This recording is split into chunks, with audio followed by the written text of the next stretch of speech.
toda la rudeza, la crueldad,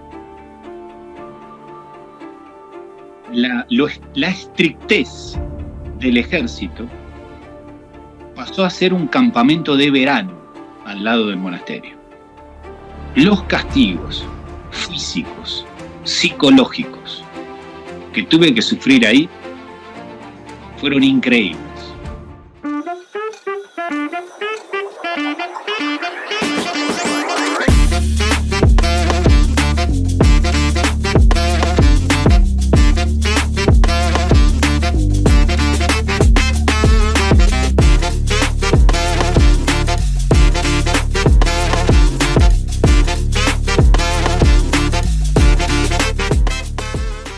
Bienvenidos a un nuevo podcast del qué al cómo educativo. En esta ocasión tuve la oportunidad de conversar con un monje en el mundo de la alta costura. Efectivamente me refiero al gran Nicolás Sáfora, quien es reconocido como uno de los mejores sastres de moda masculina a nivel internacional. Conversamos sobre sus 4 vidas y cómo llegó a convertirse en un referente de la sastrería para hombres. Una conversación fantástica que disfruté y que espero que ustedes también la disfruten tanto como lo hice yo. Bienvenidos. Nicolás, qué gusto poder saludarte. Estoy muy emocionado de poder compartir esta conversación en este podcast que es del qué al cómo educativo. Qué honor contar con una personalidad tan fuerte en el mundo de la sastrería, de la moda como tal, de la moda artesanal, de algo que ya está quedando un poco de lado con el tema de la parte industrial, de la confección de la ropa. Es una entrevista que le he buscado hace algún tiempo, la hemos podido concretar el día de hoy. ¿Cómo estás? Mucho gusto, un gran placer estar contigo. Y gracias también por la invitación. Y bueno, un saludo a todos los que son tus televidentes, o como se diga, ¿no? El podcast tiene oyentes y tiene televidentes, ¿no? Un saludo para todos. Me gustaría conversar sobre varios aspectos de tu vida, porque es una vida bastante multifacética. Pero mi primera pregunta estaría encaminada. Cuéntanos de tu niñez. Cuéntanos cómo era el Nicolás en su niñez. ¿Cómo afrontaste la etapa de crecer desde que fuiste huérfano? Cuéntanos cómo se desarrolló los primeros años de Nicolás. Sí, me gusta pensar, tal vez con algo de fantasía, que tuve, o estoy teniendo 4 vidas. Uh-huh. Una es mi infancia, de la cual vamos a hablar. Otra es la secundaria, después mi juventud y después mi desarrollo profesional. ¿Por qué digo 4 vidas? Porque yo he conocido personas en cada una de esas vidas viviendo esa sola vida, de la que yo tuve muchos cambios, ¿no? Entonces, de chico, bueno, mis padres eran militantes peronistas. Y en un momento de la historia, ya ellos estaban casados, en un momento de la historia de Argentina, ese peronismo se transforma en agrupaciones diferentes. Una fue Montoneros. Ellos de ser militantes peronistas, pasaron a ser militantes montoneros. Y bueno, en la última dictadura militar, el ejército acá utilizó métodos antiguerrilla, y el método antiguerrilla era secuestrar, torturar, conseguir información, matar y desaparecer los cuerpos. Entonces, yo tenía 15 meses, mi mamá me estaba dando de comer, mi padre tenía un kiosco muy chiquito a la calle, en una casita que tenía una ventana, en un barrio medio, digamos, de ingresos medios en Buenos Aires. Él estaba haciendo las cuentas y entra un grupo con armas y bueno, entonces mi mamá me esconde abajo de la cama para protegerme de alguna forma. y se lo llevan a los gritos, a las patadas, y mi hermana, que tenía un poquito más de 2 años que yo, sale corriendo a la casa de una vecina, que me imagino que tendría mucha frecuencia ella ya, a la casa de su amiguita en la vecina. Y la vecina me vienen a buscar, ya viendo la escena que secuestran a mis padres y se los llevan en los famosos Falcon Verde, en los cuales operaban esos grupos de tareas militares o paramilitares, no sabemos, pero ciertamente no de uniforme. Así que esta señora me va a buscar y llama a mis abuelos, los padres de mi mamá vivían en Buenos Aires, los padres de mi papá vivían en Azul, queda a 300 kilómetros de la capital, no es tan lejano, es provincia de Buenos Aires, pero a 300 kilómetros. Mis abuelos eran militares retirados. Me imagino que internamente mis padres y mis abuelos tendrían discusiones larguísimas, peleas, o incluso enemistades, no lo sé. Pero bueno, a la hora del grupo familiar eran sus hijos y nosotros sus nietos, ¿no? Entonces vienen mis abuelos y nos llevan y nos cuidan. Mientras mis abuelas empiezan a buscar a sus hijos, que obviamente no aparecieron nunca. Perfecto. Así que la niñez estuvo muy llena de, a veces, mentiras, obviamente ausencias, y mis abuelos haciendo lo que podían con pocas herramientas, de poco desarrollo humano. Buena gente, esforzada, pero con muy poco desarrollo pedagógico humano. Así que bueno, hasta los 12 años estuve en Azul con mis abuelos paternos, y después, como en esos 12 años era un chico con problemas de conducta, vaya a saber por qué, tal vez ¿Qué situaciones recuerdas de esa conducta en ese entonces? Peleas, roturas, invasiones a la propiedad. Bueno, era un chico con problemas de conducta, ciertamente. Uh-huh. Entonces eso generaba dos cosas. Una era castigos.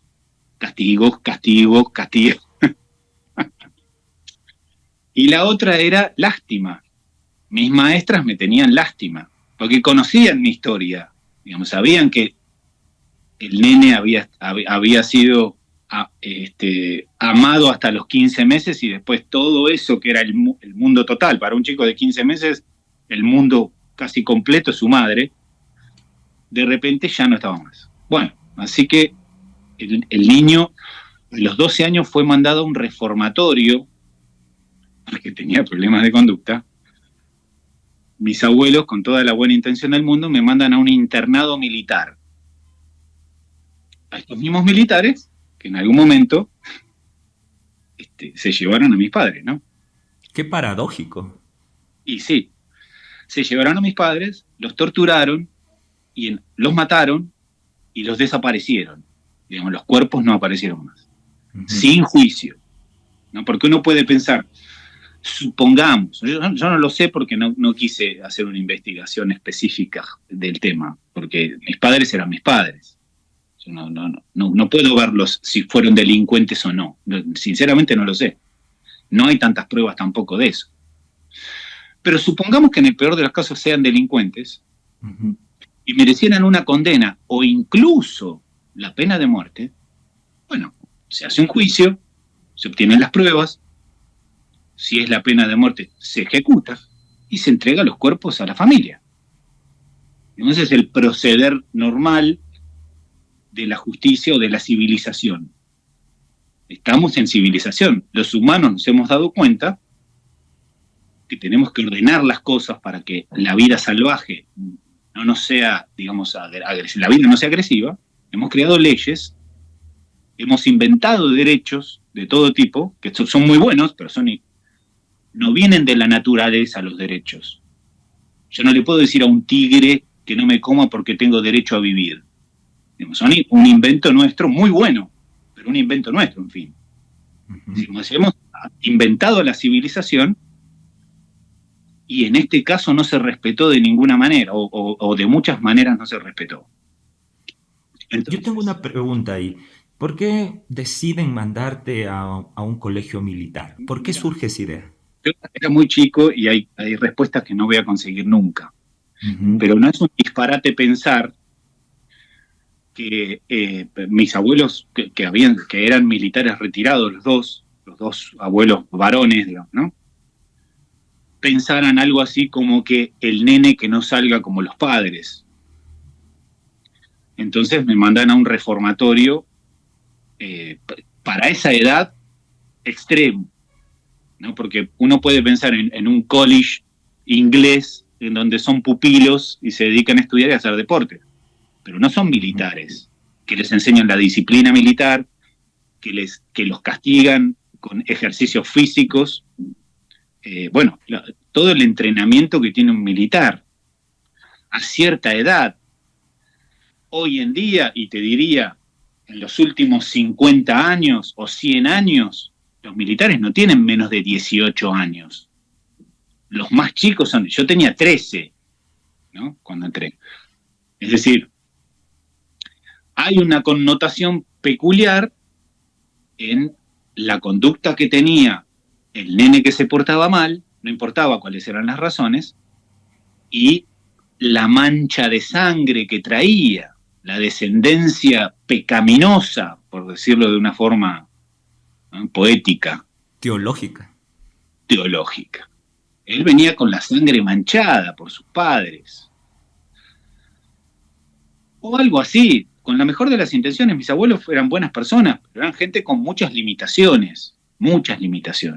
Y algunos problemas también.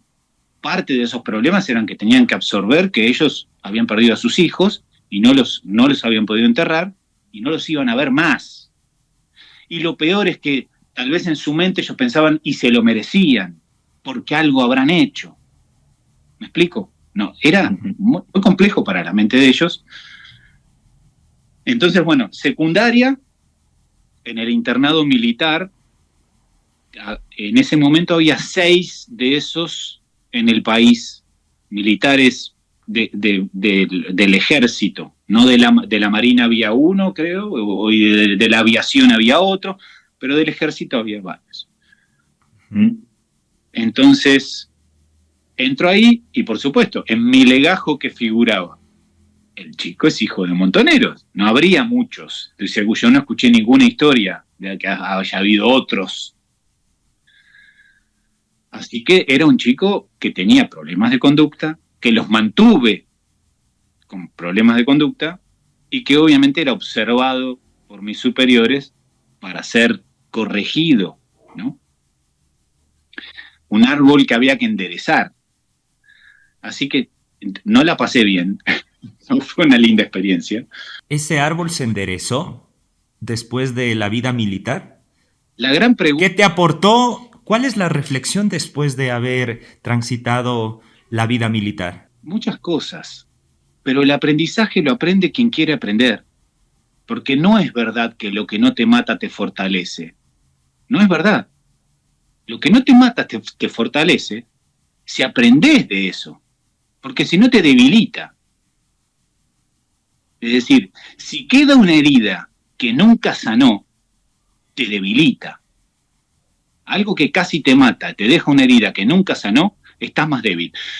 Si te quebras sos boxeador y te quebras una costilla, si suelda bien, queda más fuerte. Pero si no se cura bien, estás siempre protegiéndote esa costilla, porque un golpe ahí te va a doler, desprotegiendo otra parte de la cara. ¿Me explico? Uh-huh. Entonces, ¿qué saqué de bueno de eso? Un montón de cosas, creo. Un montón de cosas. Pero las saqué porque pude sacarlas. No porque la experiencia haya sido agradablemente pedagógica. ¿Me explico? Entonces ahí se pone en juego lo que uno puede aprender. Y cuando las experiencias son muy fuertes y uno solo puede sobrevivir, aprende con el tiempo de esa experiencia, no en el momento.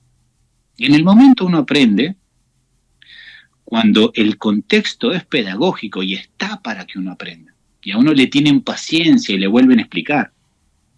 Porque esa persona que es el maestro entiende bien que este alumno no tiene por qué saber lo que se le está por enseñar, ¿no? Y entonces, en un contexto pedagógico amigable, amable, preparado para, uno aprende en el momento. Pero si no, uno se tiene que cubrir, proteger, sobrevivir y después, con los flashbacks y otras cosas, tratar de sacar conclusiones saludables de un momento terrible. Es increíble cómo eres un sobreviviente y eres una persona que se ha esforzado para reinventarse constantemente. La vida militar marca una etapa de las 4 vidas que nos comentas.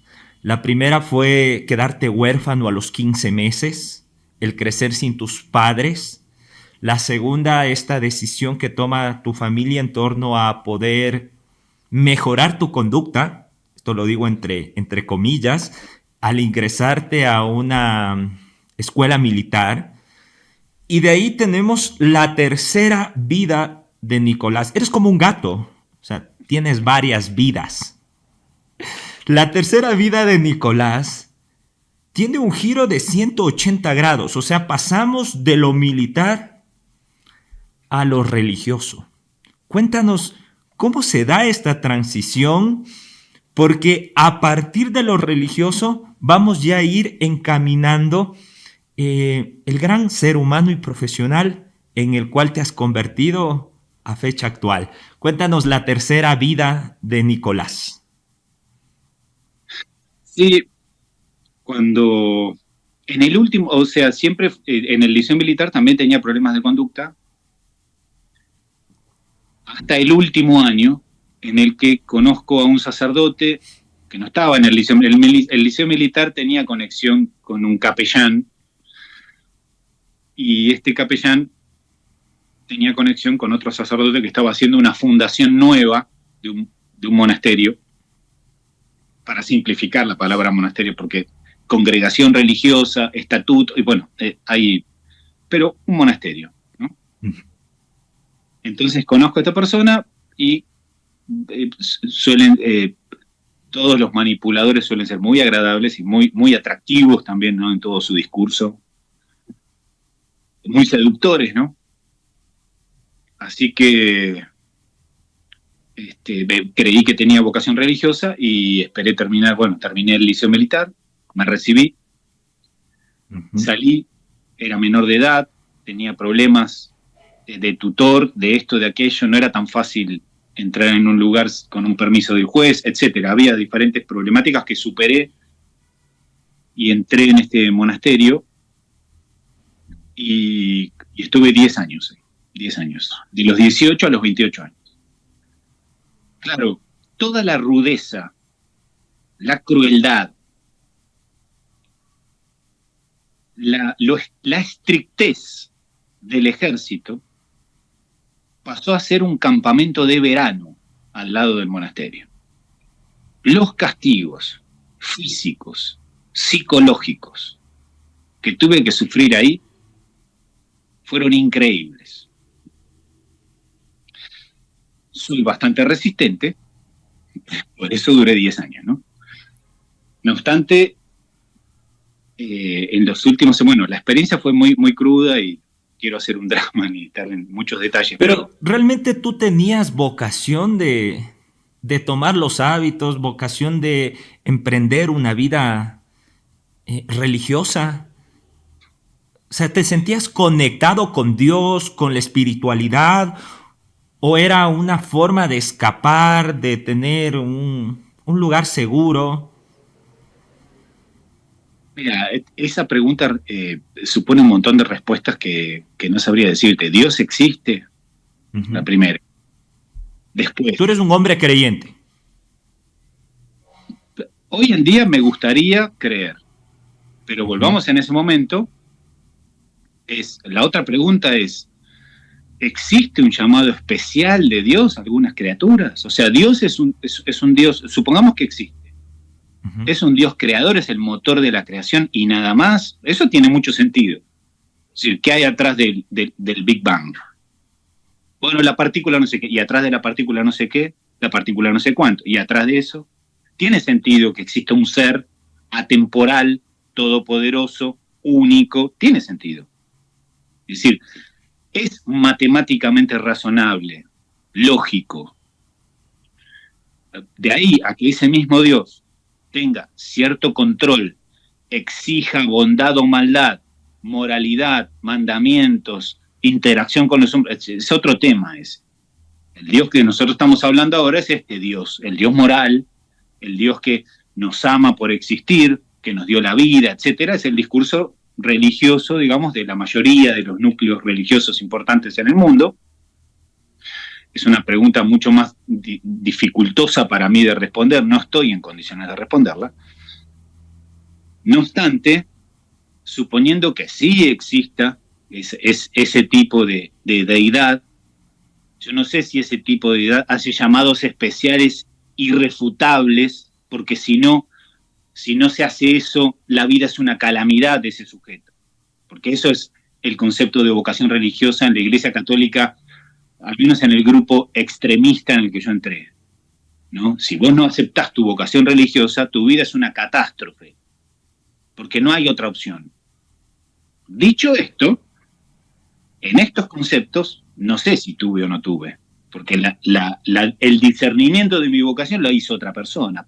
Me dijo, vos tenés vocación religiosa.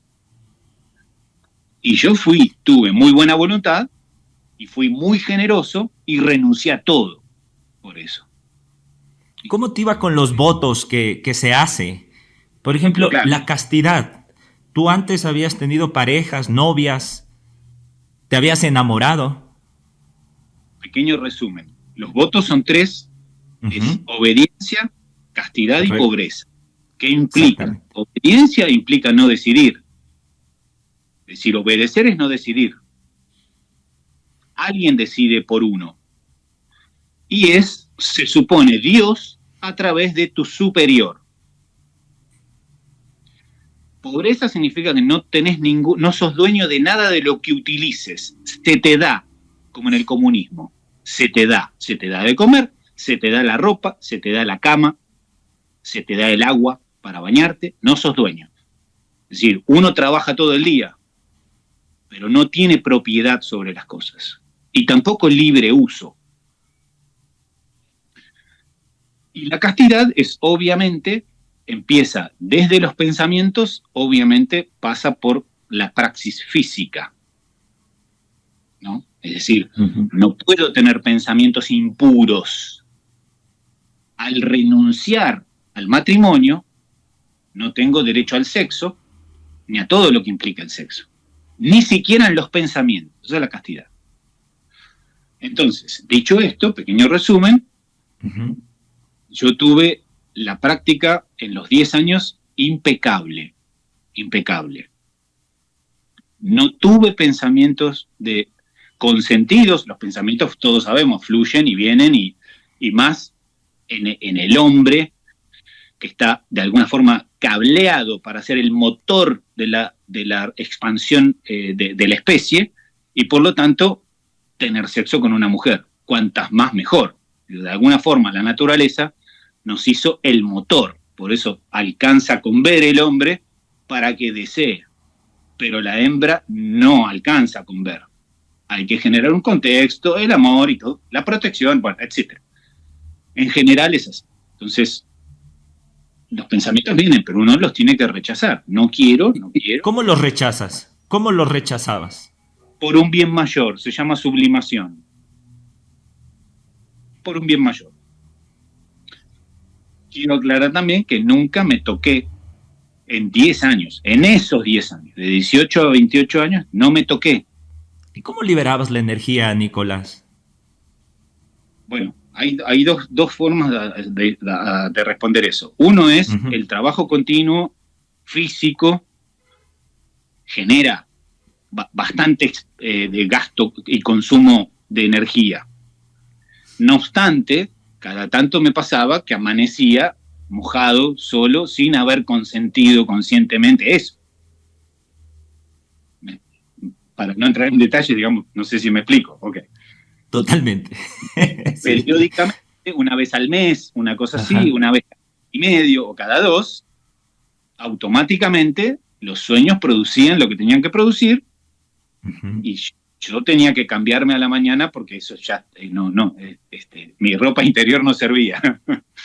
Perfecto. Quiero preguntarte algo. El Papa Francisco al final clausura este monasterio, se arma todo un tema de cosas y denuncias por incidentes complejos que sucedieron ahí. ¿Qué fue lo que al final te agotó y te hizo decidir cerrar este ciclo de tu vida? A ver, hoy en día el lugar está revisado. O sea, esta persona que hizo tanto daño como superior, creador y superior, fundador y superior, fue retirado hace varios años de ahí, pero bastante después de que yo me fui. Uh-huh. Y yo, cuando me fui, busqué a los que se habían ido hacía poco, hicimos un grupo, éramos 5, hicimos charlas muy interesantes que nos ayudaron a quitarnos todo el peso de la culpa de haber sido infieles a Dios. Y sacamos conclusiones, escribimos una denuncia de 70 hojas que presentamos en el dicasterio específico de congregaciones religiosas en Roma, con todos estos abusos de autoridad, castigos y otras cosas más, que iban incluso en contra del Código de Derecho Canónico, es la ley interna de la Iglesia. Dicho esto, el Papa Francisco sí no es un gran amigo de ellos. No entiendo bien por qué, porque el Papa Francisco fue director espiritual de este fundador en algún momento de su carrera como jesuita. Pero no sé, y no me interesa.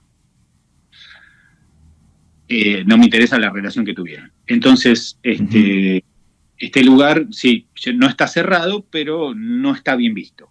Siendo que no está el problema principal activo, ¿no? Ahora, ¿qué me llevó? Fue el cansancio del maltrato. Es decir, cuando uno tiene una situación de maltrato habitual, en un periodo X de tiempo pasan 2 cosas. O tiene que cambiar su entorno completamente, o se tiene que quebrar y enfermar, y arrancar con medicación psiquiátrica para sobrevivir. Algo no entiendo, Nicolás. Ayúdame a comprenderlo. ¿Cómo puede uno tener maltratos si está en un lugar en donde, en teoría, la vocación es conectar con Dios? Y lo que la iglesia manifiesta es que Dios es amor. Porque tú resaltas que durante este tiempo en el monasterio hubo muchos maltratos. Descríbeme qué maltrato se puede generar en un monasterio para yo poderlo comprender, y la audiencia. Sí, tu pregunta supone un grado de bondad e ingenuidad importante.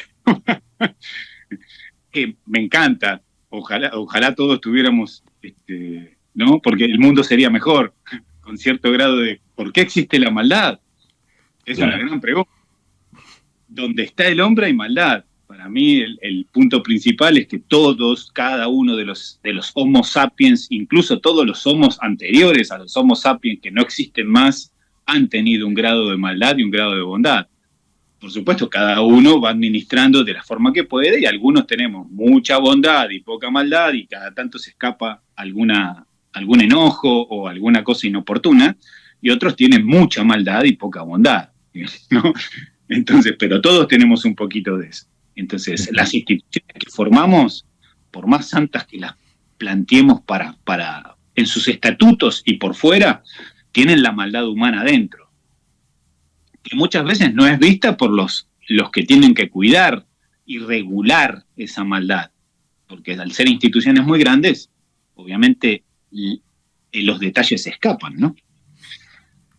No obstante esto, digamos, los castigos eran castigos físicos de diferente tipo, Algunos eran horas excesivas de trabajo, no comer, dormir poco, y otros eran castigos físicos, de usar el silicio, que es una pieza, digamos, con pinchecitos, que uno se pone en diferentes partes del cuerpo y va sintiendo el rigor del metal con un poco de filo y va lastimando un poquito.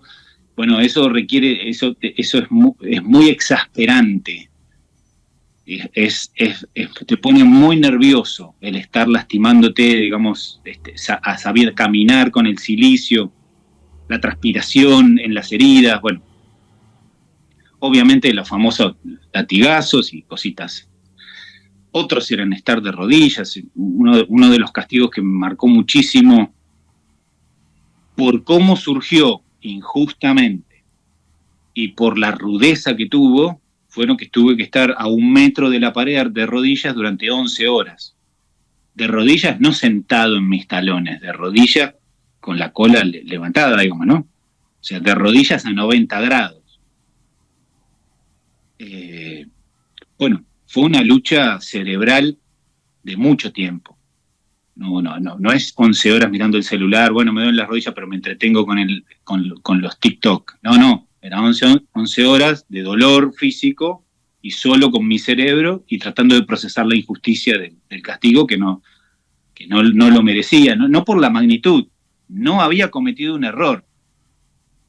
Entonces, Eso me lleva a preguntarte, cuando te castigaron 11 horas de rodillas a 90 grados, ¿qué hiciste? Cuando tenías que utilizar el silicio, entiendo yo. Silicio. Silicio, perdón. Es nuevo, yo lo había visto. ¿Lo conservas todavía? Porque vi una nota de prensa donde... Lo encontré no entiendo cómo... Sí, no entiendo cómo si algo me hace daño y genera sensaciones negativas en mi corporalidad, lo utilizo.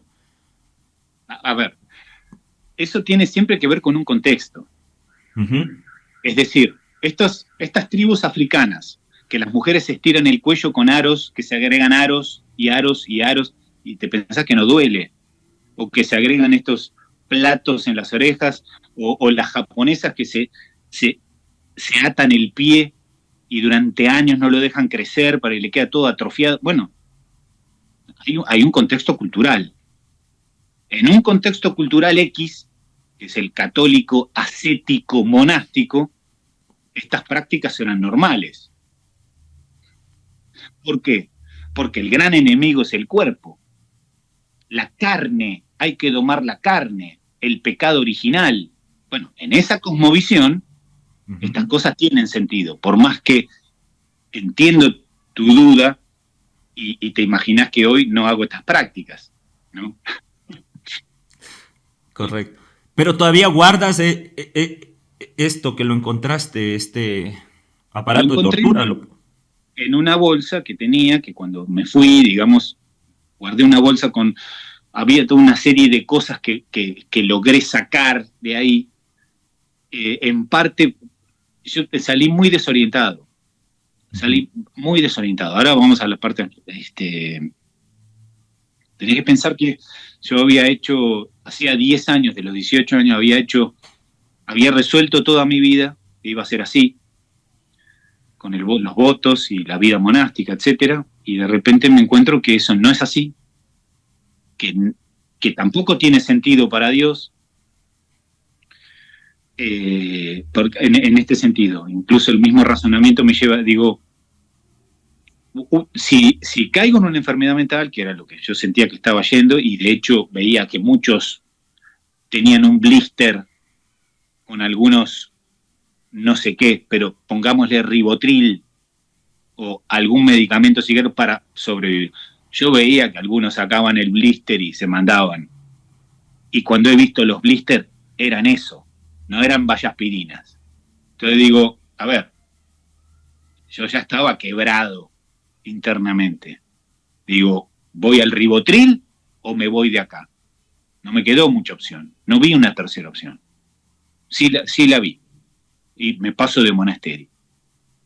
Y después me dije, hace 10 años que estoy acá y me estoy enterando que no va. ¿Qué me voy a entregar en otro lugar que no conozco a nadie? Dije, no, mejor salgo y después veo. Entonces, el razonamiento fue, si una enfermedad mental es una pérdida de libertad y la definición del amor por naturaleza es que es libre, no puede Dios querer que me enferme mentalmente, porque pierdo la elección libre del amor. Con lo cual, esto no va así. Así logré desarmar toda la cosmovisión y la mentira o engaño que tenía sobre mi vocación religiosa y que tenía que ser fiel a ella y todo lo demás. Entonces ahí decido salir. Pero cuando salí, no tenía padres, no tenía casa, no tenía dinero, no tenía trabajo, no tenía profesión, no había estudiado. Entonces yo sabía esto. Y eso me lleva a conectar dos episodios de tu vida, ¿no? Nada es coincidencia en la vida, creo yo. Y tú tenías un abuelo que fue talabartero, perfecto. Y ya tenías una tradición artesanal en la casa. Y tenías un tío, entiendo yo, que también era sastre. Sí. Y dentro del monasterio, en tu tercera vida, te dijeron, bueno, ayúdanos a hacer las sotanas, porque estaban caras. Y empezaste con lo que va a ser tu cuarta vida definitiva, y quizás si en unos años volvemos a encontrarnos, a conversar, quizás ya no sean 4 vidas la de Nicolás. En esta me quedo. Acá ¿seguro? Sí. Puede haber una evolución de esta cuarta vida, sin necesidad de salirte de esta vida. Puede ser, no sé, veré, pero estoy... Claro, muy bien.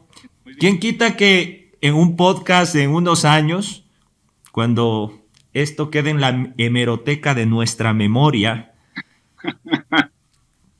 y digas 4 vidas, quizás me digas ahora estoy en mi quinta vida o en mi sexta vida, porque te has reinventado constantemente.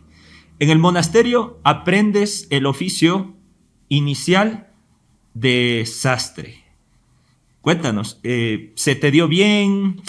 ¿Es un talento natural, divino? Teníamos, más o menos, no es así. Pero en el monasterio teníamos muchos trabajos, todo lo hacíamos ahí, incluso las mismas construcciones. Yo fui albañil, fui techista, fui constructor y en un momento estaba a cargo de todas las obras como si fuera, el maestro mayor de obra. También hacíamos el cuidado de los parques, eran 20 hectáreas de parque y miles de metros cuadrados de construcción hechos por nosotros. Entonces, en un momento de todo este trabajo que era cuantioso y enorme y muy desafiante porque venía el superior y decía, bueno, vos tenés que hacer tal cosa. Sí, pero no sé, aprendé.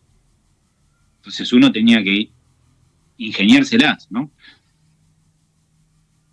Un día me llama y me dice, vos tenés que ser el sastre de la congregación. Y digo, pero yo no tengo idea. Bueno, aprendí.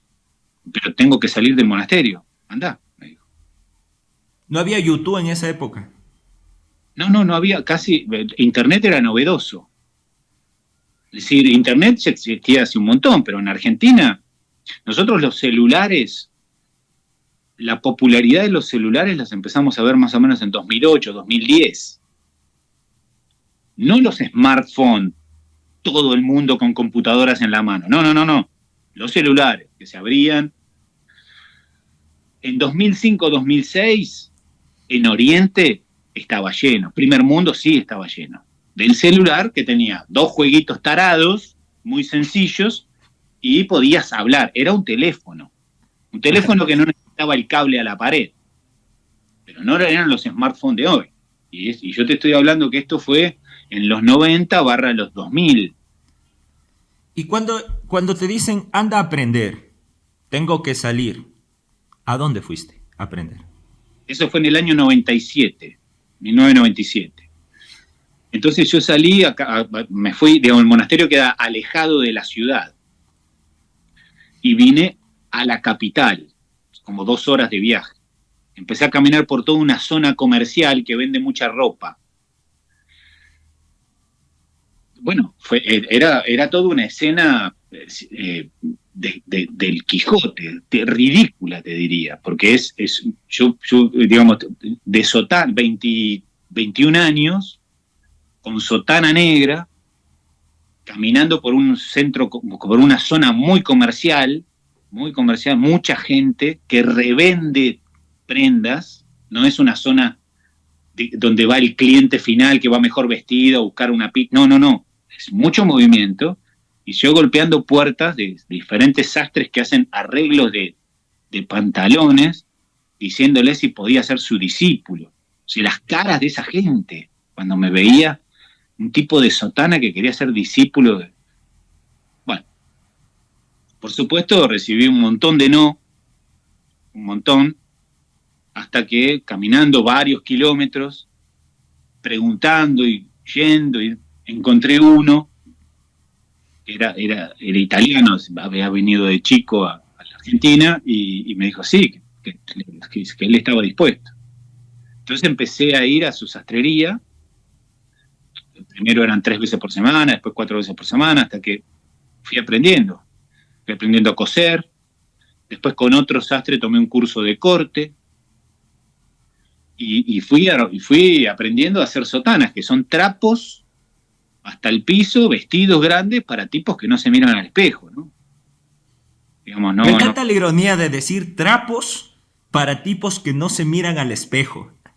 Sí, esa es la realidad, digamos, no son empresarios vanidosos con mucha exposición social que necesitan sentirse seguros con su ropa. Esto es un trapo negro que va hasta el piso para gente que se mira a la cara para lavarse la cara y lavarse los dientes, nada más. No se ve en un espejo de cuerpo entero, a ver cómo está, y de costado. La sotana es cómoda, Nicolás. Sí, la sotana es cómoda, se usa en general con un pantalón negro y una camisa blanca, y el vestido negro ese hasta los tobillos, básicamente. Es cómoda, pero puede ser calurosa, obviamente, porque es una segunda capa muy grande que no deja circular tanto, digamos, una tela, ¿no? Entonces puede ser calurosa. Un día de calor, yo recuerdo un verano en Argentina, un día de mucho calor, que la sensación térmica eran 47 grados, y yo con la sotana yendo a aprender sastrería, al curso de corte, en esta zona comercial que te menciono primero, la llamamos, el barrio se llama 11, como el número, 11. Uh-huh. Así que eran escenas muy dantescas, y sinceramente me siento orgulloso de haber sido tan valiente. Hoy en día, es decir, no es lo mismo si uno va a una academia o a una escuela, no sé, yo quiero estudiar ingeniería. Bueno, voy a la facultad de ingeniería, toda la humanidad está preparada para que uno aprenda diferentes cosas. Pero en este caso, no, en Argentina no estaba preparado. Yo tuve que hacerme solo, golpeando puertas y cayéndole bien a la gente, y que me acepte como discípulo. Tampoco. ¿Y cuál era tu propuesta de valor cuando les decías, quiero ser... Es que esto es tan bíblico, pese a que no estudiaste teología. Me gustan mucho las metáforas que haces en torno a la literatura, a Dante. No sé si estabas en el infierno o en el purgatorio. No sé si eras un Quijote que tu utopía buscaba. Bueno. Y les decías, quiero ser el discípulo tuyo. ¿Y cuál era tu propuesta de valor? Entonces tú me enseñas y a cambio yo hago sotanas. En la medida que uno aprende, va haciendo trabajos para él. Es decir, este sastre Natalio, del cual le tengo un enorme cariño, un enorme respeto, todavía vive. Natalio tiene 85, ahora 86, bueno, no me acuerdo. La contraprestación era, enséñame, ni bien aprenda, te voy a ser útil. Yo te hago hago trabajos, obviamente, sin cobrar nada. Es el antiguo intercambio por el cual la sociedad pre-revolución industrial, que era la propuesta de valor en un pueblo, ciudad chica, eran talleres de artesanos. el zapatero hacía zapatos, el sombrerero hacía sombreros, el panadero hacía el pan, y el excedente hacía la sastrería. yeah. Y cómo se nutría de profesionales cada lugar. Había dos opciones en esa época, y esto fue durante milenios. Así fue durante milenios en la historia de la humanidad. Había dos opciones: o ir a trabajar al campo y ser jornalero, o ir a aprender un oficio y quedarse en la ciudad. Con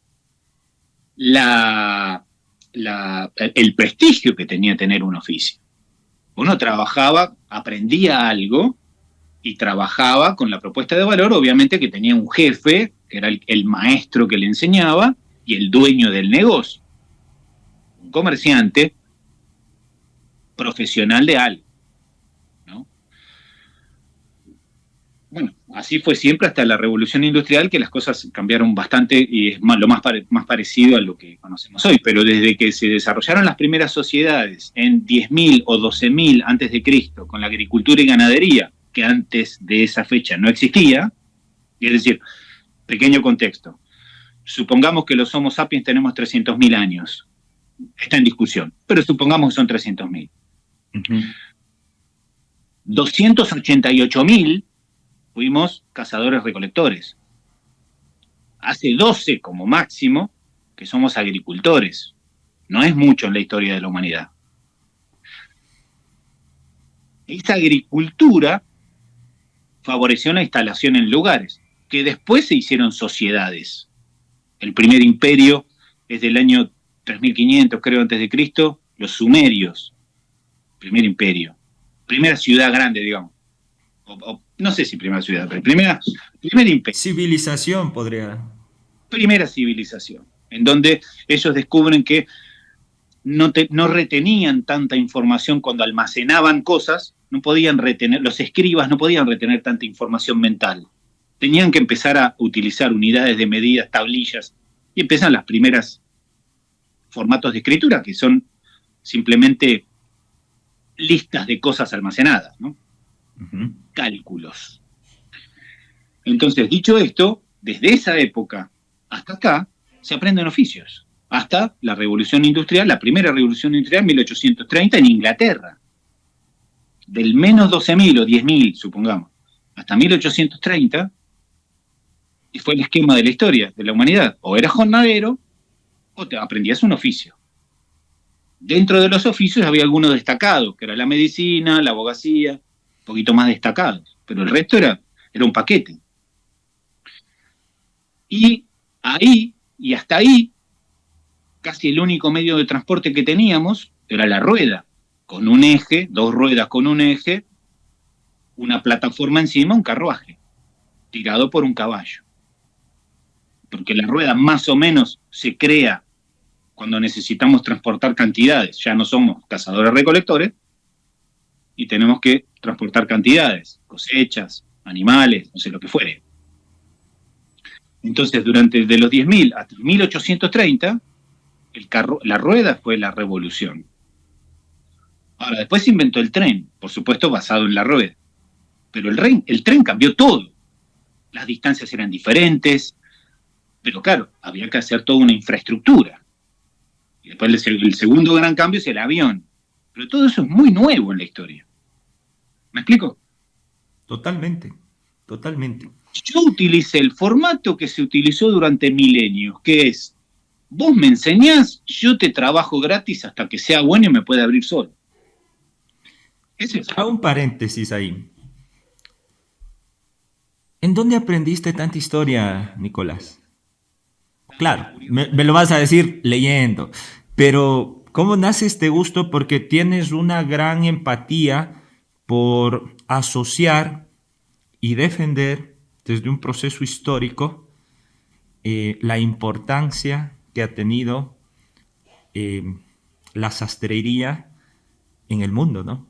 Y luego ya vamos a profundizar en eso porque me encantan ciertas metáforas que tú utilizas para describir la vestimenta, los procesos que ahora tiene el vestirse y bueno, y todo. Pero ¿desde qué edad surge esta curiosidad o surge en tu cuarta etapa de vida o ya sentías esta curiosidad desde la tercera en el monasterio cuando empezabas estas clases de sastrería? Todo empieza por mi forma. Tengo una forma de ser que necesita profundizar los temas. No puedo, no me conformo con algunas respuestas. Ahondo hasta donde no hay más. Por supuesto que no soy un profesional ni de la física, ni de la matemática, ni de la astronomía, pero sí me gusta saber sobre física, sobre mecánica cuántica, etc. Tengo un montón de limitaciones, obviamente, pero leo hasta donde puedo. También la antropología es una pasión que tengo. Me encanta dicho, digamos, en términos de descubrir huesos, es la paleoantropología. Me gusta entender las cosas, me gusta entender el humano, de dónde venimos y qué somos. Y me gusta entender los procesos obviamente, de lo que hago. Que hago algo que tiene siglos de hecho de esta forma. Milenios con algunas otras cosas, pero un esquema similar. Entonces, lo que me resulta curioso es verme en este contexto actual, en la que nosotros ya no pensamos en el Renacimiento ni en la Revolución Industrial, todo lo damos por hecho, ¿no? Nos es muy sencillo pedir comida por una aplicación y que esas calorías estén a disposición para sobrevivir, cuando antes había que salir a buscar la comida o había que sembrarla y cosechar, ¿no? Entonces, resulta curioso. Una vez estuve haciendo un cálculo de cuántas calorías tendría un mamut y cuánto tiempo llevaría a cazarlo. Bueno, lo hice de diferentes maneras, me ayudé con algunas respuestas de la inteligencia artificial, y esto es ficticio, claramente, y es una imaginación que supone cosas que no sabemos si es así, pero más o menos un mamut se cazaba en unos 15 días, tenía que ser un grupo grande de cazadores, de cazadores expertos, supongamos 10 o 12 o más, porque tremendo animal, ¿no? Un mamut más grande que un elefante. Exacto. Y daba alrededor de 21, 25 millones de calorías, que había que descontar todas las calorías que gastaba ese grupo para cazar. Y después llevarlo a la aldea, ¿no? Entonces dije, bueno, ¿qué hago con esto? Más o menos son unas 17.000 pizzas. No es tan fácil pedir 17.000 pizzas, pero ciertamente uno las puede pedir sentado. Si tiene el dinero, las puede pedir sentado. Puede hacer tic, tic, tic, tic, tic. Tendrán que ser en un montón de negocios, porque no van a tener tanto stock cada negocio. Pero podrías acabar las pizzas de Buenos Aires. Supongamos. Y además, en un día. Para un humano promedio, esa cantidad de calorías le duraría entre 23 y 25 años de comida. Entonces, vos fíjate la diferencia que tenemos hoy, los Homo sapiens, de cómo se ha simplificado nuestra vida y cómo se ha quitado el rigor de la naturaleza, que siempre hubo 288.000 años, supongamos, si no son 298.800 años, y solo los últimos 200 años de revolución industrial en la que abunda la comida, no en todos lados, pero en gran parte de la humanidad abunda la comida y se tira la comida. ¿Cómo ha cambiado, no? Esto. ¿Y qué herramientas teníamos que tener antes para sobrevivir y qué herramientas tenemos que tener ahora? Claramente no son las mismas.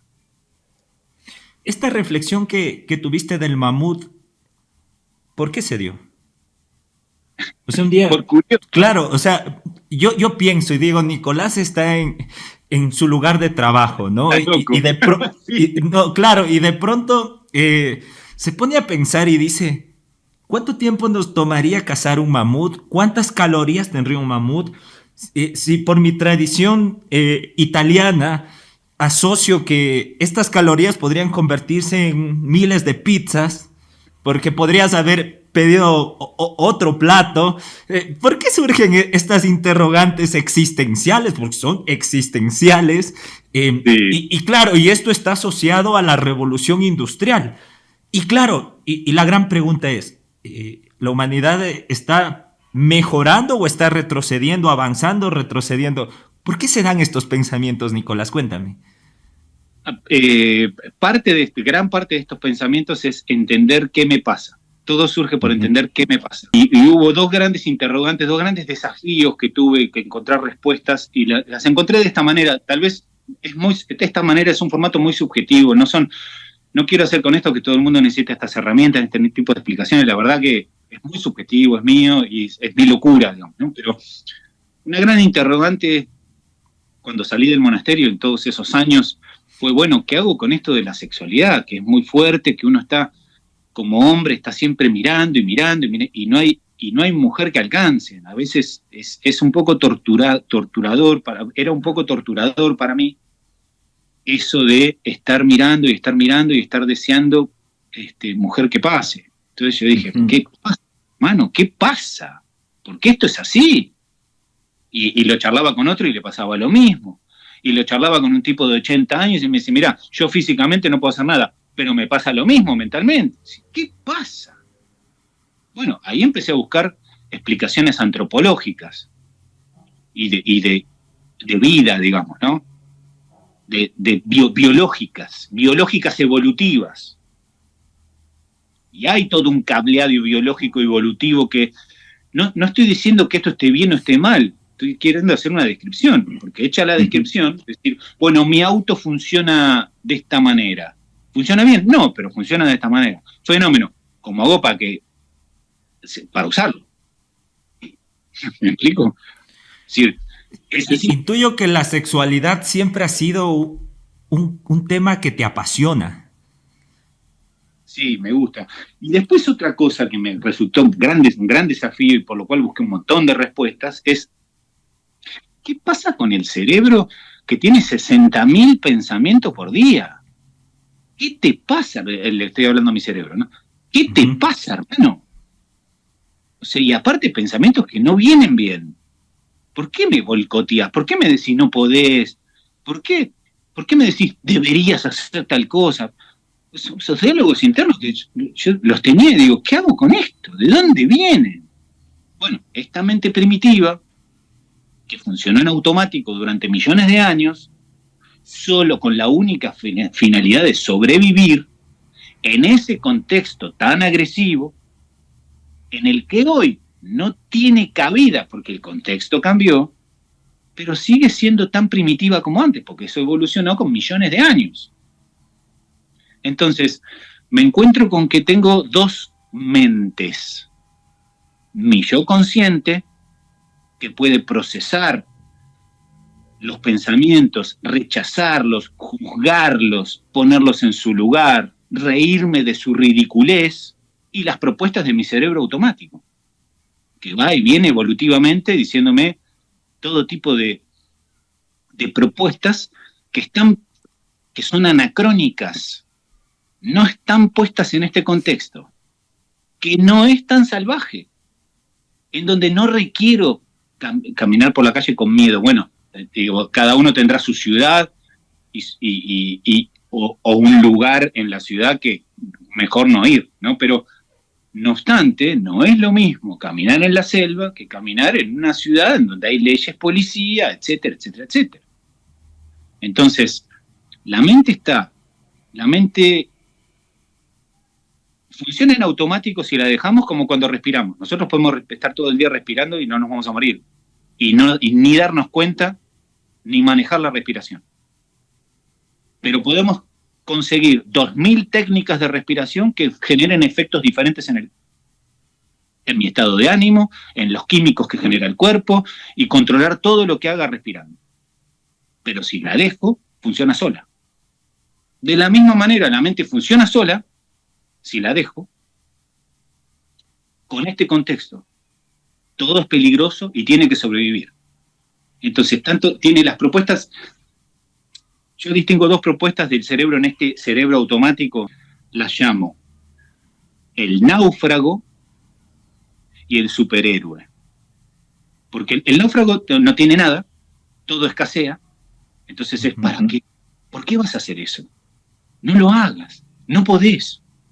Coma, diría yo, agregaría, ahorrá. Continuamente. Es entendible, me está cuidando ese cerebro primitivo, me está cuidando, me está diciendo, vivís en la escasez, salís a cazar y no sabes si cazás algo. 60% de las cazas eran infructuosas. Había que recolectar diferentes hierbas, algunas eran venenos, había que tener cuidado, había que saber, no era tan fácil. Raíces, frutos, etc. Todo es escasez, me está diciendo. Cuidá, ahorrá, ¿para qué? No salgas. Y el otro es deberías. ¿Deberías qué? Deberías haberlo hecho. Por lo tanto, no aprendiste nada, nene. Ya lo deberías haber hecho, ya lo tendrías que saber. Coma, ¿para qué lo vas a hacer? Ahorrá. ¿Entendés? Te llevan al mismo lado. De diferentes ángulos, te tironean para el mismo lado, que es sobreviví. No te esfuerces, sobreviví. Es como si te dijera ese cerebro evolutivo natural, como si te dijera, todo escasea. Todo escasea. Siempre es difícil. No busques vos un desafío. ¿Qué estás haciendo, hermano? No busques vos un desafío. Estás loco. Pero bueno, en este contexto actual de la civilización, todos sabemos que si no nos desafiamos un poquito, en esa zona que llamamos de expansión, hay una zona de confort en la que todas las cosas salen bastante fácil. Hay una zona de expansión, aprendizaje, en donde uno está tenso, aprendiendo, incorporando, pero tenso. Y cuando se pasa de esa tensión y entra en desafíos que no tiene las herramientas para manejar, entra en pánico. Ahí es donde no hay que entrar. Si la zona de confort es un círculo, después viene expansión, fenómeno, estoy en desafío, estoy atento y tenso. Pasando eso viene el pánico, ahí no hay que entrar. Entonces, a lo que voy con todo esto es que la pregunta de los mamuts y la cacería y qué sé yo, fue para darme un parámetro de lo difícil que tuvo que enfrentar ese cerebro primitivo y por lo cual se conformó de esta forma boicoteadora para el día de hoy, en la que no necesitamos sobrevivir de esa forma. ¿Me explico? Totalmente. Y me parece fantástico el poder encontrar esta faceta de Nicolás desde una lectura antropológica, porque también el hacer un traje involucra tener conocimientos antropológicos, psicológicos, estéticos, que realmente es la esencia de tu trabajo. Entonces yo creo que eso es una distinción que te hace ser uno de los mejores. Pero sí, no, eso es discutible.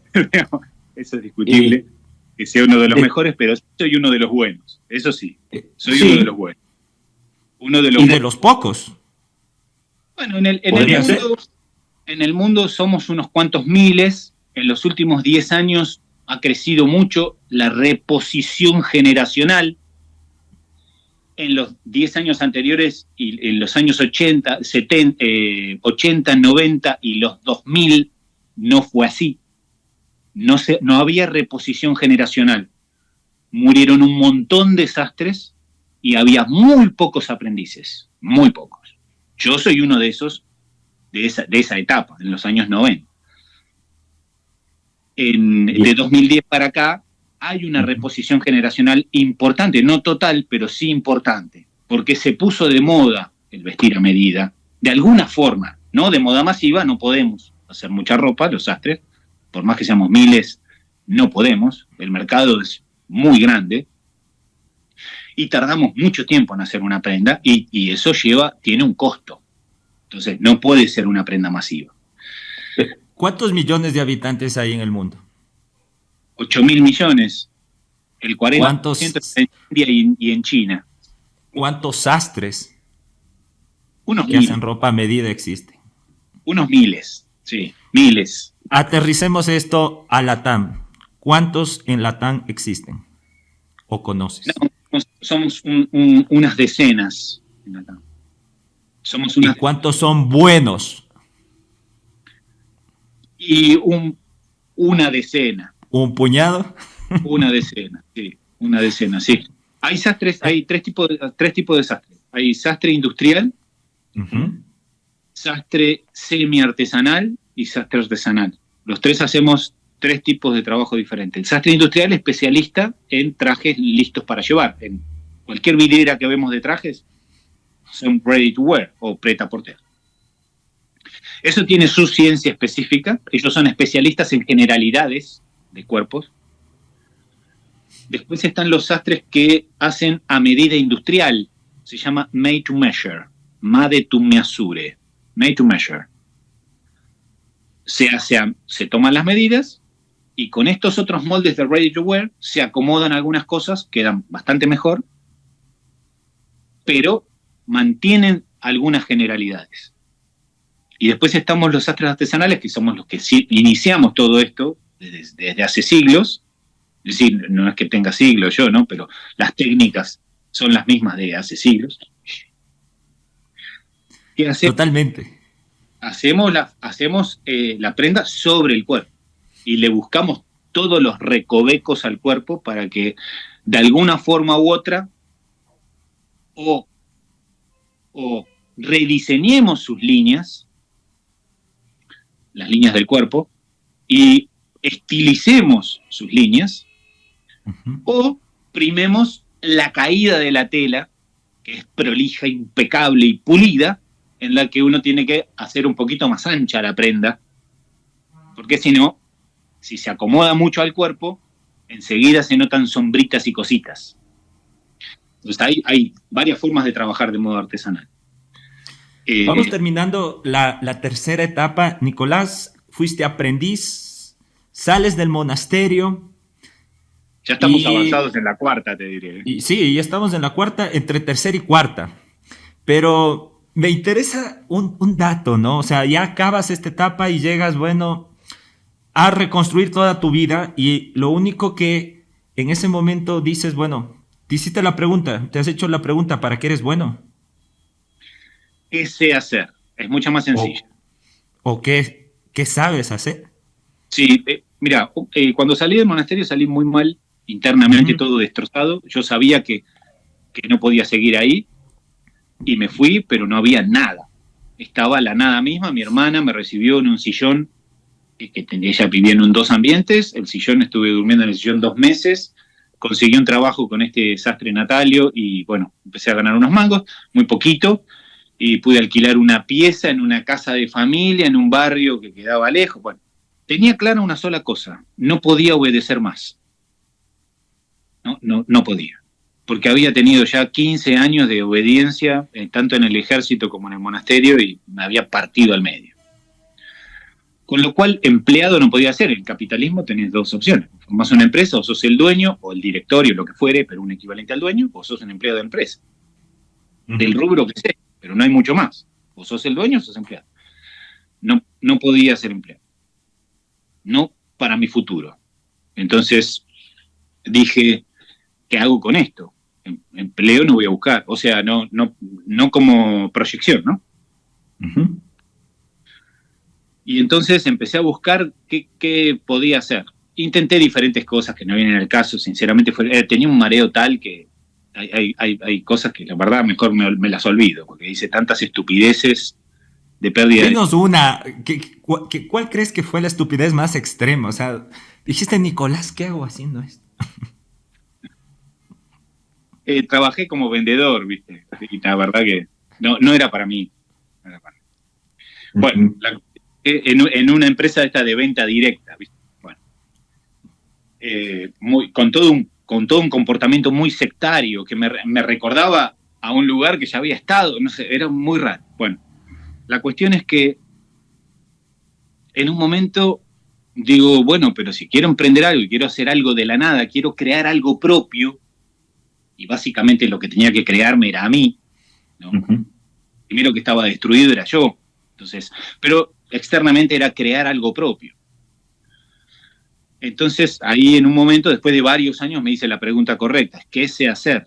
Sé coser. Bueno, ¿qué hago con esto? Ahí empecé. haciendo arreglos para algunos amigos, invirtiendo $89 en una máquina y un tablón en mi casa. ¿Tú crees que una de las cosas que te proyectó a encontrar o a tener un equilibrio en tu vida también fue romper con este voto de la castidad? Porque entre transición de vida 3 a vida 4, a etapa 4, te enamoras, te casas, no sé si te casaste, tienes 2 hijas. ¿Cómo fue ese momento? Porque tú haces unas reflexiones fuertes en torno a... He preguntado a muchos hombres que cómo controlo estos impulsos de veo una mujer, me gusta, veo otra mujer, me gusta, veo otra mujer, y son muchas, y tú lo reprimiste 10 años. ¿Cómo fue de pronto cuando llega la persona? Eso era fácil porque estaba encerrado y no tenía, Uh-huh. obviamente no leíamos revistas, no veíamos la tele, no veíamos películas, no había nada. Nada. Eran solo libros de texto, libros de estudio. Obviamente con orientación católica, todo. Entonces no es tan difícil apelar, cuando uno le viene un pensamiento, una cosa de algo que no ve, apelar a un bien superior, Dios y qué sé yo, y lo que Dios quiere para mí era bastante fácil. El tema es que cuando salís, y en el verano, Todos están descubiertos. elegantemente desnudas, y entonces Exacto. uno le cuesta, es una praxis, ¿viste? Casi te diría que vos fijate también, volviendo a la historia, no digo que esto haya estado bien, solo quiero describir lo que sucedió en la historia, lo que vemos desde incluso los anteriores homos que no eran sapiens, que fueron varias, una decena por lo menos de especies homo que no llegaron a nada, el bien más preciado era la hembra. Por lo tanto, llega a ser un bien transaccionable como bien. Se le entrega, ¿no? Incluso lo vemos en los reyes, para hacer alianzas, la mano de mi hija, a tal o a cual. La mujer, que era considerada el bien de la humanidad porque era la que daba a luz y la que mantenía la sucesión, hasta no hace tanto, era un bien transaccionable. No, estoy siendo descriptivo, ¿no? Nada más. Entonces hoy en día, en que gracias a Dios todas esas cosas no son así, y la mujer tiene eso, es un humano más como los que nos consideran, o los hombres que solo se consideraban ellos humanos y después manejaban el mundo a piacere. Entonces, esos impulsos son muy viejos y vienen de esa forma, como si la mujer fuera un bien, no otra persona. Entonces, es un impulso muy primitivo, de praxis de siglos y te diría hasta de millones de años, megaños se llama, millones de años, que no es tan fácil manejar biológicamente. Uno tiene que centrarse, decir, bueno, ¿qué pasa acá? ¿Por qué me está pasando esto? Bueno, etcétera, ¿no? Uh-huh. Entonces, por más que parezca muy poético, lo de la castidad no es lo que más me costó. Porque de repente yo tuve que aprender a decidir todo. No fue fácil aprender a decidir. Y todos sabemos que a veces cuando tenemos que tomar una decisión nos resulta súper pesado la disyuntiva de dos cosas, ¿no? Y la gran pregunta es ¿qué gano si gano? ¿Qué pierdo si pierdo? ¿Con una cosa o con la otra? Y uno se la pregunta y se la repregunta y después uno decide y tiene un gran alivio. Nos ha pasado, me imagino que a todos. Tomar decisiones muy difíciles, por más que sean chiquitas. Por eso existe una zona de confort en la que la repetición de esa decisión ya no cuesta, ¿no? Entonces yo manejo sin estar pensando si estoy pasando los cambios bien o mal, si freno o no freno, todo es en automático. Pero en la vida, en el día a día, uno tiene una serie de decisiones en zona de confort y una serie de decisiones que son desafiantes. Incluso a veces, ¿qué ponerme de ropa para un evento que no conozco? Ya tengo que cambiar el esquema. Porque ¿qué ponerme para un evento que conozco todos los días? Lo sé. Tengo 4 o 5 outfits ya pensados, roto en alguno de ellos. Si la camisa de este outfit está lavada, bueno, uso el otro outfit, supongamos, ¿no? pero es un evento nuevo, nunca fui, no conozco, ya es un desafío y es una decisión pesada, se puede tornar pesada. Entonces aprender a decidir no es fácil, es muy difícil y tuve que aprender a decidir. Y otra cosa que me resultó muy desgarrador es esto de hecho venía de comunidades casi comunistas, no porque sean ideas de izquierda, eran ideas de derecha, ultraderecha. Pero ahí te daban el uniforme y te daban la comida y te decían a qué horario tenías que hacer cada cosa y qué tenías que hacer y punto, hacela bien. Y ahora yo tenía que hacerme valer en el mercado, que alguien me venga a comprar algo. Soy valioso, pagame. Eso me resultó súper desafiante y desgarrador. A tal punto que un montón de años pensé que era un inútil y que no servía para nada. Y que iba a ser ese toda mi vida así. Eso. ¿Recuerdas bueno, cómo conoces a tu pareja, ¿no? ¿Cómo te enamoras? ¿Cómo surge eso? Bueno, Que es un capítulo de padre que actualmente eres. fue todo un acontecimiento. La mamá de mis hijas, bueno, no sigo casado con ella, tenemos una relación excelente, nos escribimos todos los días, qué hacemos con las nenas, quién va, quién viene, todo impecable, ¿no? Uh-huh. La madre de mis hijas es coreana y ella viene a Argentina a tener unas vacaciones largas y entonces nos conocemos ahí, casi no hablábamos el mismo idioma y los dos obviamente estábamos muy solos, así que nos pegamos enseguida y hicimos, a los 2 meses ya nos fuimos a vivir juntos y de ahí 10 años, ¿no? 10 años de casados, tuvimos las hijas, ella trabaja en la embajada de su país, acá, la embajada de Corea en Buenos Aires, y bueno, yo en la transición hice diferentes cosas, y tuve un trabajo en relación de dependencia también, obedeciendo, y hice una transición entre el trabajo ese que pagaba más o menos mis cuentas y el emprendimiento. Y me llevó 4 años más o menos sacar un dinero para pagar mis cuentas, una parte de mis cuentas, con mi emprendimiento. Los primeros 4 años fue reinversión, aprendizaje. Pero bueno, esta mujer que se llama Jisuk y es coreana, también fue un gran desafío entendernos todo el primer tiempo. Pero bueno, tuvimos suerte de ser 2 personas buenas que se encuentran y hacen su mejor esfuerzo, ¿no? Perfecto. Construiste una marca personal increíble que está traspasando fronteras. No solo está en la Argentina, sino está en varios países de Latinoamérica y fuera de Latinoamérica. Cuéntanos, ¿a qué te dedicas? ¿Qué es hacer un traje a medida? ¿A quién está destinado? ¿Cómo empezar a sentir?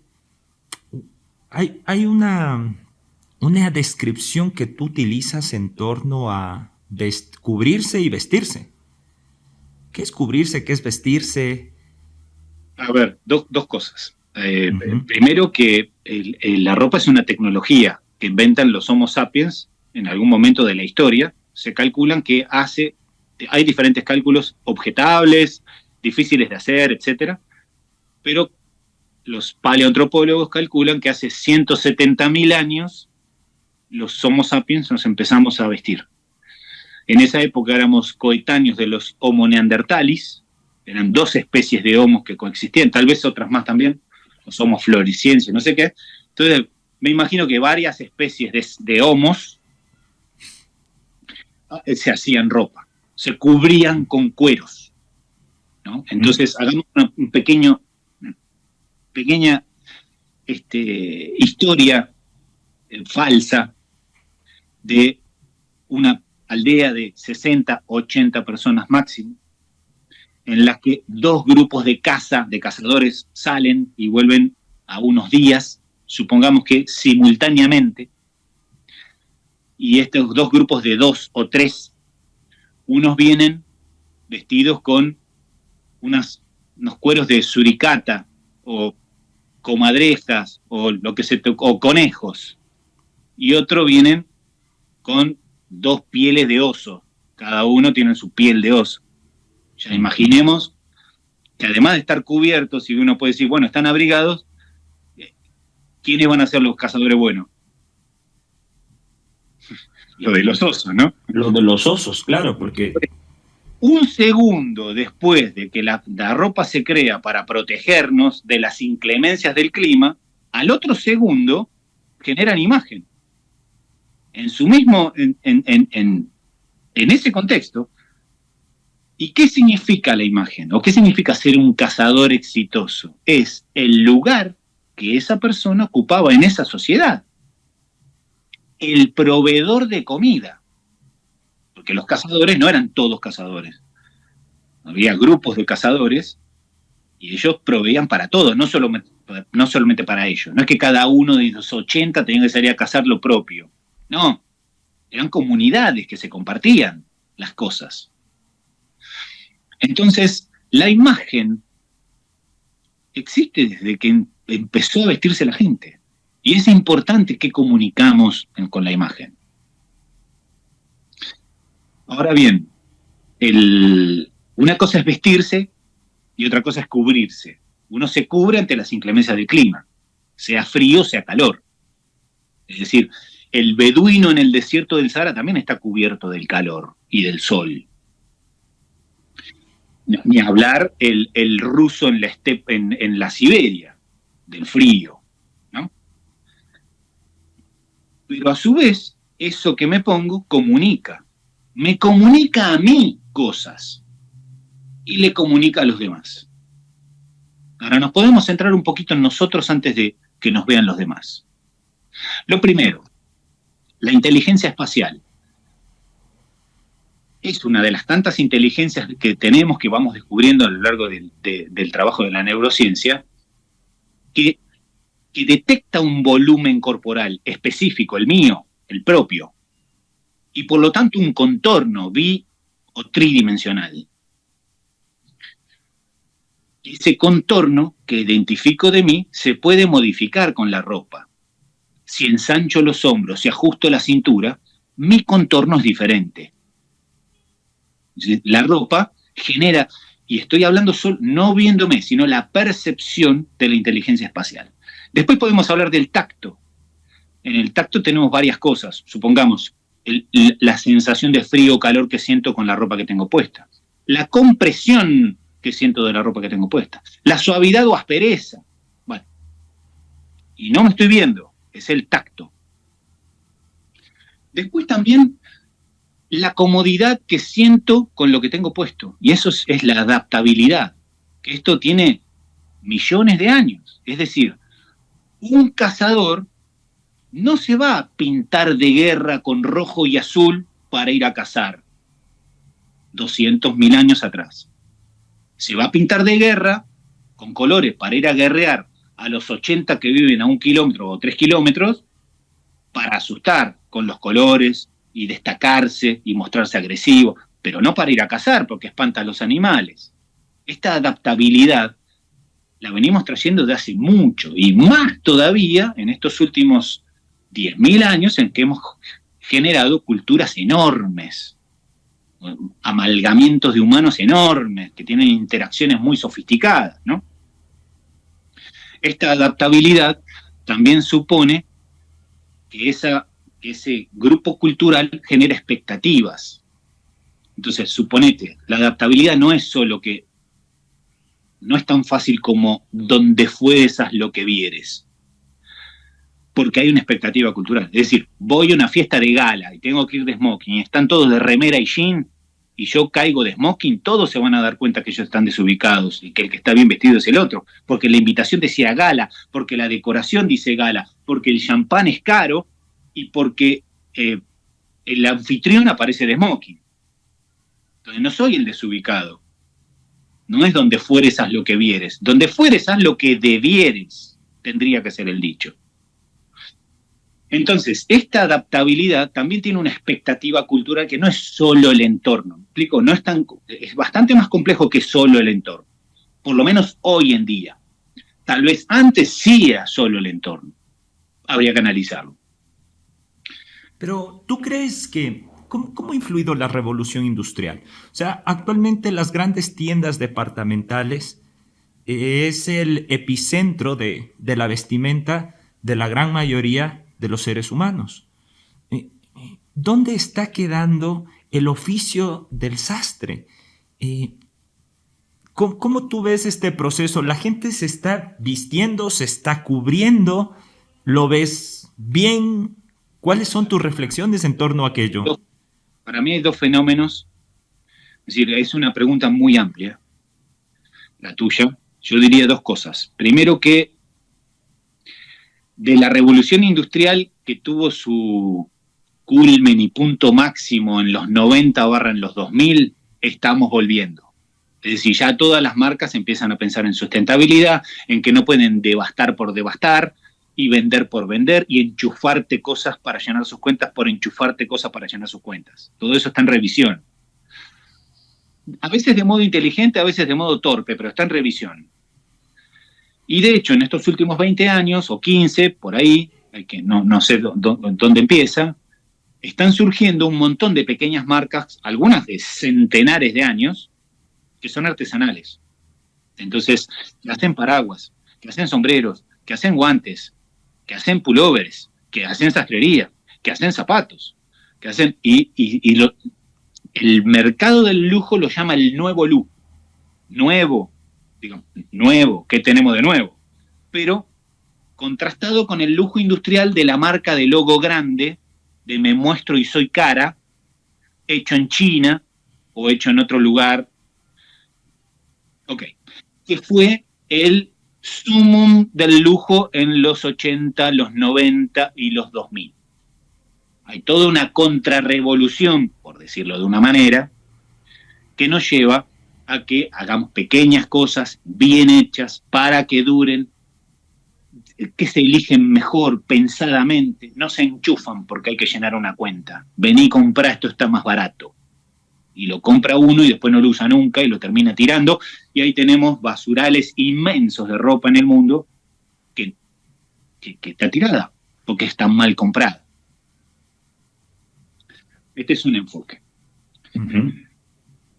El otro, que me lo olvidé completamente. A lo que te escucho, no puedo no imaginar cómo es tu armario, Nicolás. Es grande, es diverso, es costoso. No tengo tantas cosas. Bueno, todo lo que yo hago es costoso. Es costoso para algunas personas y es barato para otras personas. Es un poco, viste, lo que hay que pensar es que, quiero volver un poquito al tema anterior, sí, que me fue, y es, a mí me gusta, bueno, te he contado mi historia, uh-huh. Por lo tanto, notarás que me he sentido muy desprotegido en un montón de momentos y claramente inseguro. Desde chico, uh-huh, hasta, te diría, casi los 28 años, como punto específico, que me voy del monasterio y empiezo a decidir sobre mí y empiezo a construir la vida que quiero. Pero hasta ese momento, que es uno no empieza a los 28 a construir. En general, es antes. Si uno sale de la casa de los padres, no voy a ponerle 18, 20, fenómeno. Más o menos, lo normal es por ahí. Se me hizo un poco largo a mí. Entonces, por lo tanto, me atrofío un poco más. En esa etapa que empiezo a decidir y a construir mi vida, hasta ahí sentí toda esa desvalía. Entonces a mí en algún momento me di cuenta que pongo mucha pasión en cubrir, proteger y dar seguridad, que es lo que hace la ropa. Te cubre de las inclemencias del clima, te protege de la crítica del otro y te da seguridad. Es decir, la seguridad y la crítica van juntas, son dos efectos de lo mismo. Si vos no tenés la crítica porque te ves bien y el tacto lo siente bien, tu inteligencia espacial le gusta tu contorno, etcétera, etcétera, la sensación que tenés, y esto de la adaptabilidad con las culturas, con las expectativas culturales satisfechas, eso genera seguridad. Y a su vez te protege de las críticas del otro, que son normales. Entonces me gusta pensar que lo que hago es cubrir, proteger y dar seguridad. Más que hacer ropa a medida. Que sí, lo hago haciéndolo con estas técnicas, que son las que aprendí. Pero mi misión principal es esa. Y a esto hay que darle un toque más. Cuando viene un humano acá, y viene un humano, y yo escucho un humano, interpreto un humano. Entonces, lo primero que hago es palpar su sensibilidad. O sea, quién es, cómo se ve a sí mismo, sus gustos. Hablamos de sus usos, qué hace con la ropa, cómo se expone vestido. Después, sus medidas. Y ya con esto armamos un armario muy, muy inteligente, porque interpreto sus gustos, conozco sus usos y su cuerpo. No le podemos errar, ¿entendés? No es, ay, qué lindo color esa pilcha colgada en ese maniquí. Está bien, te gustó el color, el diseño te queda bien, tienen el talle correcto. La verdad, ¿vos usás eso habitualmente o el día que te enfrentás a tu armario con el uso que estás pensando darle, es mucho color para vos? Eso pasa mucho. No, en Argentina no, en Ecuador no. Este pullover lo usaría en Mónaco, cuando voy a ver la Ferrari no sé, ¿entendés? Acá no, acá nos sentamos a pensar su vestidor desde él, con sus usos, sus costumbres y sus medidas. Eso no es ropa que se tire, está muy pensada. Eso después se traduce en las telas apropiadas, las prendas apropiadas y los diseños apropiados. Y cuando tú hablas de un armario inteligente, ¿qué tiene que tener un armario inteligente? Como un básico de armario, porque tú lo que nos estás explicando es una filosofía y me parece muy bonita el del cuidar, proteger, o sea, el mirar la ropa desde una perspectiva no solo de cubrirme o no solo de generar estatus por la marca más grande o más vistosa o más costosa, sino tener toda una visión distinta de vestirse. Entonces, hay muchas personas que nos van a escuchar, que nos van a ver y qué es un armario inteligente, cómo pueden contactar contigo, porque me parece esencial este primer momento de conversar, de conocer a la persona y luego sí de empezar a construir toda una estética, todo, y bueno, y luego todo lo que tendrás dentro de tu atelier, telas, hombreras, botones, o sea que es fantástico todo lo que se puede construir. Sí, hay que pensar lo siguiente. Nosotros, cada humano, en un cálculo genérico, digamos, general, para un occidental, digamos, todos tenemos el origen europeo, todos no, nosotros tenemos origen europeo, es que del 92 al 97% de nuestra vida estamos vestidos. Eso calculando entre media hora y 2 horas de desnudez por día para bañarnos y cambiarnos y qué sé yo. 92 a 97% de la vida estamos vestidos. Entonces, es importante lo que nos... Ahora, por supuesto que la función principal de la ropa es que es una tecnología para que nos proteja de las inclemencias del clima. Sí, pensando en sobrevivir, es la función principal. Pero pensando en estas comunidades desarrolladas en las que interactuamos y que generan la civilización que tenemos, pues no podemos tener civilización si no somos muchos juntos interactuando. Las sociedades hemos logrado eso, somos muchos con un mismo fin, tirando todo para el mismo lado. Bueno, la verdad, solo cubrirse no alcanza, porque uno ocupa un lugar en la sociedad. El estatus no es vertical, no es yo estoy más arriba que otro. El estatus es horizontal, es en este montón de engranajes horizontales que están interactuando todos juntos. ¿Qué lugar ocupo en la sociedad? ¿Cómo aporto a la sociedad? En ese lugar que ocupo, me manifiesto con la ropa que es oportuna para, no inoportuna.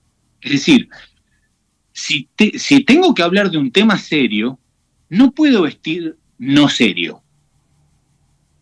Puedo estar en un contexto no serio, con ropa que no es seria. Por ejemplo, una remera, un jean, una zapa. Estoy en mi casa, saco el perro a pasear, cruzo al supermercado de mi cuadra. Fenómeno, no hay problema. ¿Doy una conferencia? No. ¿De remera y jean? No. ¿Porque voy a hablar de algo importante o no es importante lo que voy a decir? Bueno, si es algo importante, tengo que darle la importancia que le corresponde. Como ir a un casamiento de forma desubicada, ¿no? Entonces, en esta interacción social, no alcanza solo con cubrirnos de las inclemencias del clima. No importa, sinceramente, importa menos el confort. Lo más importante es que lo que tengo puesto me represente a mí.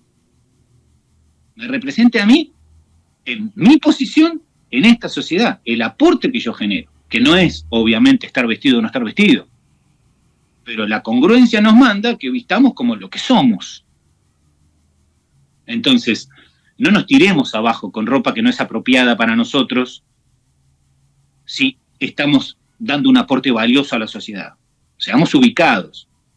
Ahora, dicho esto, un armario es muy subjetivo, porque ¿cuál es mi posición en la sociedad? ¿Cuáles son mis costumbres? ¿Cómo me muestro? ¿Y en qué ocasiones me muestro? ¿Todas son reuniones individuales? ¿Todas mis reuniones importantes son reuniones individuales? ¿Son conferencias a cientos de personas? ¿Salgo en la tele y me ven millones? Bueno, depende, hay que ver, ¿viste? Pero ciertamente un hombre tiene que tener algunos trajes, 2 o 3 mínimo, 2 mínimo, y que le queden bien, y uno tiene que estar hecho a medida. Azul marino a medida no te puede faltar. Todo hombre que se precie de tener un buen traje en su vida tiene que tener al menos uno a medida, artesanal, azul marino, con chaleco. Pues hay otros que eligen que todo sea a medida. Bueno, fenómeno, será mejor. Después tiene que tener algunos sacos o chaquetas. El blazer es solo el azul, pero después hay otros a cuadros, colores. Hay más contracturados, hay menos contracturados, más relajados, hay un montón. Chaquetas, camisas. No pueden faltar las camisas. Las remeras o camisetas no son un buen reemplazo para la camisa. La camisa genera un marco en la cara por su cuello, esté abrochado y con corbata o no esté abrochado y con corbata, que no es lo mismo que no tenga cuello. No genera la misma sensación, no enmarca la cara con la misma importancia. Entonces no es lo mismo.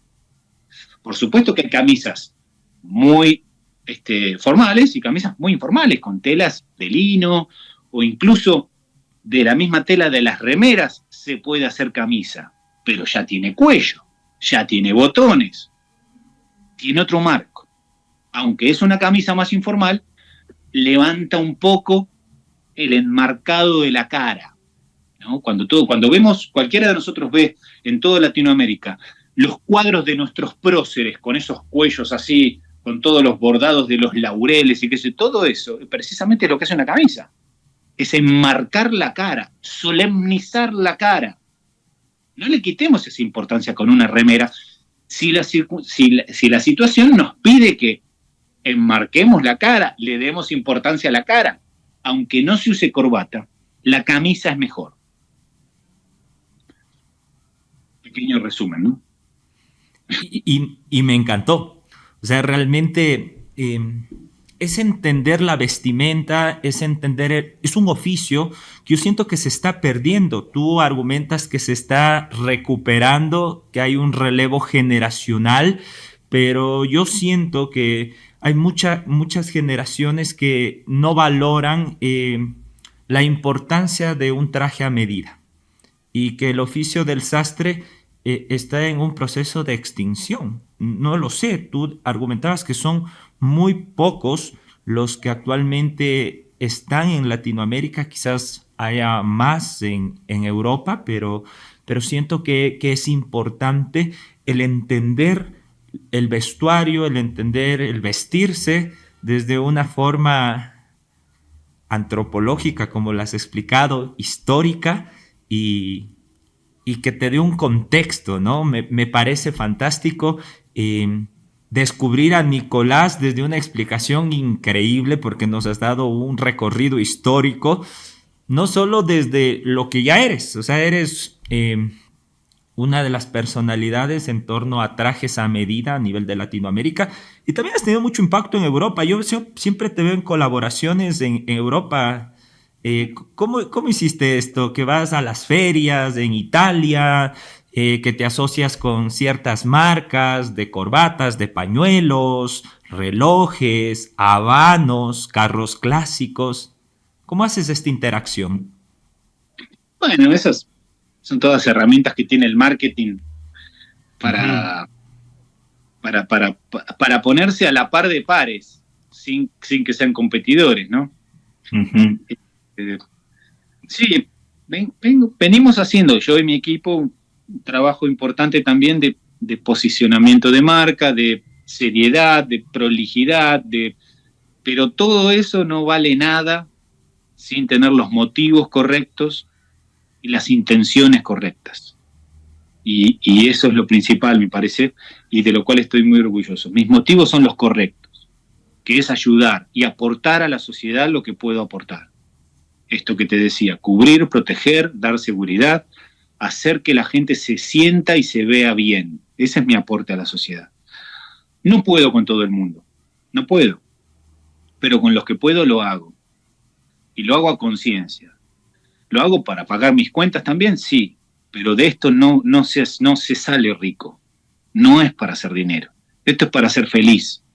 Yo quiero tener una vida humana plena. Y en mi empresa, que somos varios, no soy el único, somos varios, tengo la misma máxima. No quiero que mi gente y la gente que se esfuerza con mi mismo propósito esté mal. Quiero que esté bien. No me importa llenar mi cuenta, me importa que estemos bien y que demos un buen servicio, ¿no? Porque servir es hacerse útil, ser útil, útil para la sociedad, útil para esa persona, que viene con un montón de expectativas, que viene con inquietudes, que viene con dudas. Entonces, darle calma, darle seguridad, ayudarlo en una etapa de cambio o en un evento específico. Hay mucha conexión con esa persona que viene. No es solo ropa. ¿Cuál es tu próxima utopía o cuáles son las próximas utopías en lo individual, en lo colectivo de Nicolás, en este reinventarse? ¿Dónde crees que vas a estar en los próximos 25 años? Bueno, Tu gran sueño descabellado y loco. no tengo. Estoy muy contento con la vida que tengo. Estoy muy, muy contento. Por momentos, pero bueno, vos sabés y todos sabemos que a veces parece que no, pero todos sabemos que todos enfrentamos un tema o varios temas que nos desafían y nos torturan, y a veces nos torturan, a veces solo son molestos. Todos lo tenemos. A veces me parece que cuando estoy de traje y dando una conferencia, porque entre que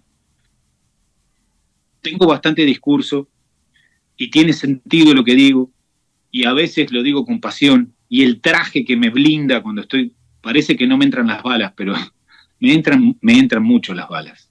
A mí y a todos los humanos. Nos entran las balas. Entonces a veces lo único que quiero es un poco de tranquilidad y calma. Pero no quiero cambiar de proyecto. Yo estoy bien así. Formé una empresa chiquita que hace pocos trajes al año. No más de 150 trajes al año. No puedo hacer más. No quiero hacer el doble. Quiero hacer lo mismo, con la misma intensidad. Me ayudaría mucho que este universo paralelo económico que se llama Argentina empiece a funcionar como el universo normal, con gravedad, con partículas y no con estas rarezas que tiene esta macroeconomía. Me ayudaría un montón. Solo eso, porque me quita desafíos que están todos los días quitando energía para lo otro, que es atender, ser útil, ayudar en lo que me toca, en esas incertidumbres que llegan, en esa inseguridad que llega. No somos psiquiatras, no somos psicólogos, ni somos cirujanos, pero escuchamos, calmamos y cosemos. Fantástico. Vamos cerrando. ¿Alguna frase que quieras compartir con la audiencia? ¿Alguna frase que te identifica? Que cuando estás cansado, porque todos tendemos a cansarnos, a decepcionarnos, a entristecernos, te motiva y te dice, vamos, la vida es batalla. ¿Alguna frase o alguna anécdota o algo que quieras compartir en la parte final, Nicolás? Hay una que me representa mucho, que es el hombre es lo que hace con lo que hicieron de él.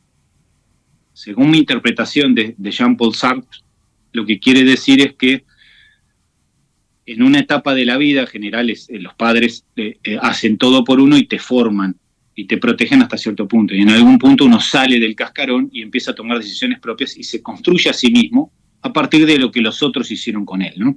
El hombre es lo que hace, ¿sí? Define a un hombre consciente lo que hace él con lo que hicieron de él. No que reaccione sea eso que le hicieron. Hay muchos que simplemente son lo que les hicieron, punto, ¿no? Lo maltrataron, maltrata. Uh-huh. O lo maltrataron y es un tarado. No dice ni una palabra, ¿no? Como reacción a lo que le hicieron. Bueno, el humano desarrollado se construye como quiere construirse. Por supuesto, va a partir de aquello. Me parece, yo interpreto eso de esa frase y me gusta mucho. El hombre es lo que hace con lo que hicieron de él. Y realmente es fantástico. Quiero agradecerte mucho por tu tiempo, sé lo valioso que es.